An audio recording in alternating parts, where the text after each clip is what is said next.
गुरु गीता के महामंत्रों की साधना से शिष्य के अस्तित्व का सद्गुरु की चेतना में लय होता है। आध्यात्म जगत में यह अनुभूति बड़ी दुर्लभ है और यह किसी को यूं ही नहीं मिल जाती। इसके लिए पहले शिष्य को असंख्य अनगिनत परीक्षाओं से गुजरना पड़ता है। प्रत्येक परीक्षा उसके अहंग पर संघातिक प्रहार करती है। इस वज्रघात की पीड़ा जिसने सही है वही जान सकता है। इस तरह का प्रत्येक आघात शिष्य के समर्पण के समक्ष महाचुनौती खड़ी करता है। ऐसी असंख्य चुनौतियों का सक्षम उत्तर बिरले ही दे पाते हैं, अन्यथा बाकी तो बुद्धि के तर्कों एवं मन द्वारा खड़े किए गए उपद्रवों के सामने हथियार डाल देते हैं। उनके हाथ पांव अनायास ही फूल जाते हैं और समर्पण पथ से विचलित हो पलायन कर बैठते हैं। आध्यात्मिक साधना की समर भूमि ऐसे अनेकों पलायनवादियों की कायरता की साक्षी रही है। समर्पण के भाव बने रहें, शिष्य का अस्तित्व सद्गुरु की चेतना में घुलता रहे, इसके लिए परम गुरुदेव के ध्यान का सातत्य हमेशा बना रहना चाहिए। इसी ध्यान के बारे में ऊपर के मंत्रों में शिष्यों ने सुना कि भगवान शिव माता पार्वती से कहते हैं कि शिष्यत्व की साधना करने वालों को अपने हृदय कमल की कर्णिकाओं के बीच गुरुदेव की दिव्य भाव मूर्ति का ध्यान करना चाहिए। भाव यह रहे कि उनकी दिव्य मूर्ति से शुभ्र चांदनी सा प्रकाश विकीर्ण हो रहा है। ये सद्गुरुदेव अपने शिष्यों के लिए वरदाई मुद्रा में आसीन है। उनके वाम भाग में उनकी शक्ति है। ध्यान की इस पवित्र प्रक्रिया को आगे बढ़ाते हुए भगवान भोलेनाथ माता जगदम्बा से कहते हैं, आनंद मानंद करम प्रसन्नम ज्ञान स्वरूपम निज बोध युक्तम योगिंद्र मीड़यम भावरोग वैद्यम श्रीमद गुरुम नित्यम महम नमामि।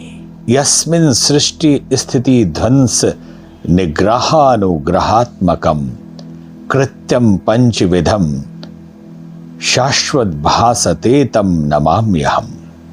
प्रातः शिरसि शुक्लांबजे त्रिनेत्रम द्विभुजम गुरुम वराभयुक्तम शांतम स्मृतम नाम पूर्वकम।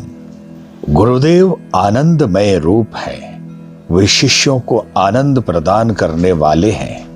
वे प्रभु प्रसन्न मुख एवं ज्ञानमय हैं। वे सदा आत्मबोध में निमग्न रहते हैं।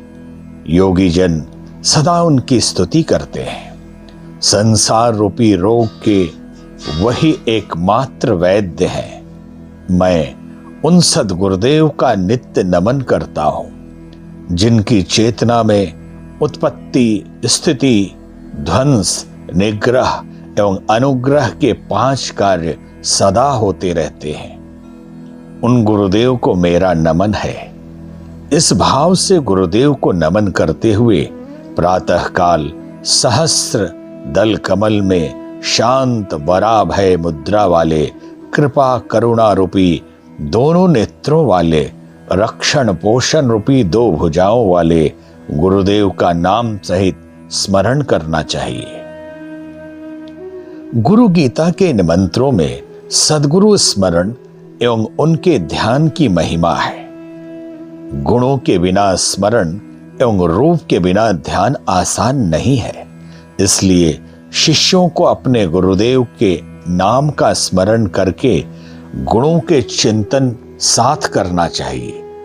इसी तरह उन प्रभु का ध्यान उनके स्वरूप को याद करते हुए भक्ति पूर्वक करना चाहिए। शिष्य के जीवन में यह प्रक्रिया निरंतर चलती रहनी चाहिए। ऐसा होते रहने पर शिष्य का अस्तित्व स्वयं ही गुरुदेव की चेतना में घुलता रहता है।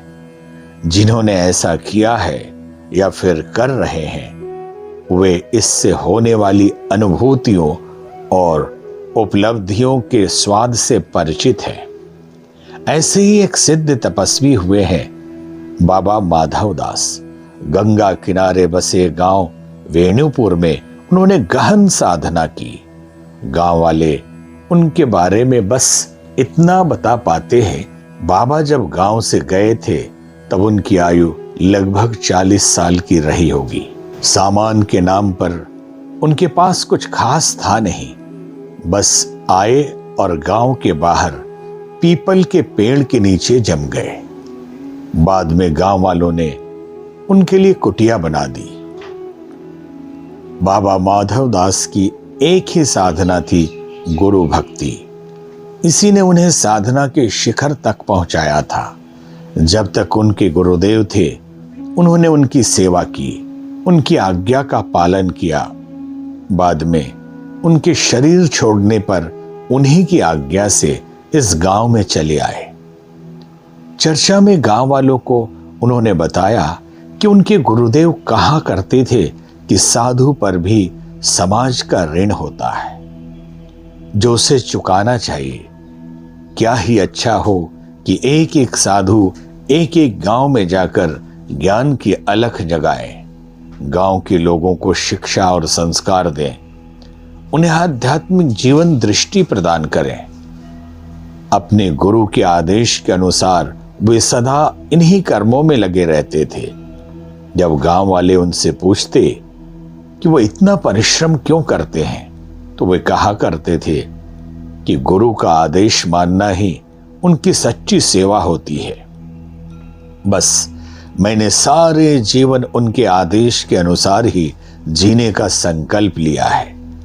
बाबा माधवदास वेणुपुर में लोगों से कहा करते थे, श्रद्धा का मतलब है समर्पण, यानी कि निमित्त मात्र हो जाना। मन में इस अनुभूति को बसा लेना कि मैं नहीं, तू है। गुरु भक्ति का मतलब है कि हे गुरुदेव, अब मैंने स्वयं को समाप्त कर दिया है, अब तुम आओ और मेरे हृदय में विराजमान हो जाओ। अब मैं वैसे ही जीऊंगा जैसे कि तुम जलाओगे। अब मेरी कोई मर्जी नहीं, तुम्हारी मर्जी ही मेरी मर्जी है। माधवदास जैसा कहते थे वैसा ही उनका जीवन भी था।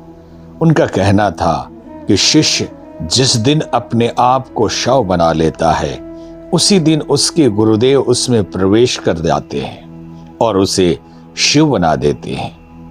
जिस क्षण शिष्य का अस्तित्व मिट जाता है, उसमें सद्गुरुदेव प्रकट हो जाते हैं।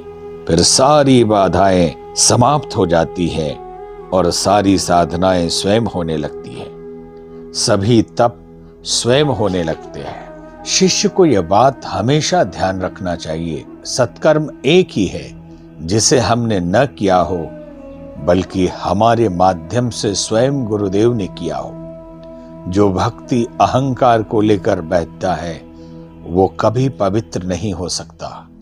उसके प्रवाह के सानिध्य में कभी तीर्थ नहीं बन सकते। शिष्य के करने लायक एक ही यज्ञ है, अपने अहम को भस्म कर देना। समझने की बात यह है कि धूप में खड़े होना अथवा भूखे मरने का नाम तपस्या नहीं, स्वयं को मिटाने का साहस तपस्या है।